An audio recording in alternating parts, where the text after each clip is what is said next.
I'm not an extravagant liver. I'm not stockpiling cars and diamonds. The peak of her fame, Ali MacGraw had it all: beauty, talent, critical acclaim, and a front-row seat in Hollywood's inner circle. After starring in Love Story, she became a household name overnight, a symbol of natural elegance and quiet power. But just when her stardom was taking off, she began to disappear.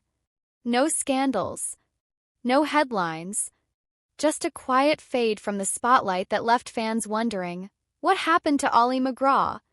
Her story wasn't one of scandal-chasing ambition or career misstep. Instead, it was something far more human, a choice.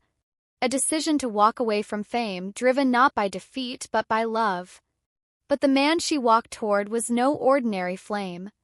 Steve McQueen, the king of cool, walked into her life like a wrecking ball with a script in hand and a gaze that didn't ask for permission. Years later, she would describe their connection as a collision, not a meeting. The moment he knocked on her door with the getaway, her life took an irreversible turn.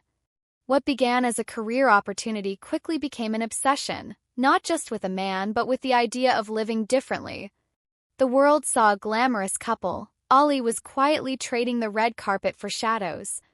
And just like that, one of Hollywood's brightest stars began to vanish, not from lack of attention, but from too much of the wrong kind. In 1972, Ali MacGraw was riding a tidal wave of success. With her breakout role in Love Story and a marriage to Paramount powerhouse Robert Evans, her life seemed like the picture-perfect Hollywood dream. But when Steve McQueen arrived with the script for The Getaway, everything shifted. He wasn't just another co-star. He was raw intensity, a walking contradiction of danger and charm. And from the moment they met, she knew she was in trouble. Their on-screen chemistry bled into real life almost instantly. What started as professional respect turned into late-night conversations, stolen glances, and eventually a full-blown affair. Queen had a pull that Ali couldn't resist, unpredictable, magnetic, and thrilling in a way her polished life had never been. She didn't fall in love, she plunged into him headfirst. "I just dropped everything and went with Steve," she later admitted. That one sentence cost her a marriage and a career. Leaving Evans wasn't calculated, it was emotional. She didn't weigh pros and cons or check her public image. She surrendered. The woman once praised for her control and poise had been swept into a love that blurred her sense of reality. Queen didn't just change the trajectory of her romantic life. He shifted her identity. First, their Malibu life felt like the ultimate escape. Tucked away from flashing cameras and screaming fans, Ali and Steve lived in a beachfront haven where mornings started barefoot and nights ended with stargazing and quiet drinks. Seemed like the peaceful life Ali had always craved, simple, raw, untouched by fame. But the dream began to crack beneath the surface. Queen's obsession with privacy turned into a need for control. He didn't just want a partner, he wanted submission. Ali adapted, molding herself into his version of the perfect woman. She stopped working, let go of the spotlight, and transformed into a housewife, cooking, cleaning, and staying quiet. Her past life, filled with scripts, cameras, and accolades, faded like a memory she was no longer allowed to revisit. The emotional cost of this isolation began to consume her. Their sanctuary turned into a pressure chamber, riddled with fights, alcohol, and silence. Queen's mood swings and possessiveness escalated, and Ali, too, turned to drinking to cope. The ocean no longer brought peace, the house no longer felt like home. It was where she disappeared, not dramatically but slowly by degrees. The world may have stopped watching, but inside those walls a star was fading, not from lack of light, but from being dimmed on purpose. Behind McQueen's cool exterior was a deeply scarred man. Abandoned by his father, neglected by his mother, and sent to reform school, he carried a lifetime of emotional wounds. Ali mistook his silence for mystery and his mood swings for intensity. But what she came to realize was far more painful. His love came wrapped in control, insecurity, and fear. "He didn't want me to work," she revealed later. Ali gave up everything to make it work, not just roles but pieces of herself.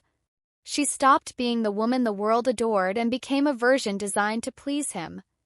But even that wasn't enough.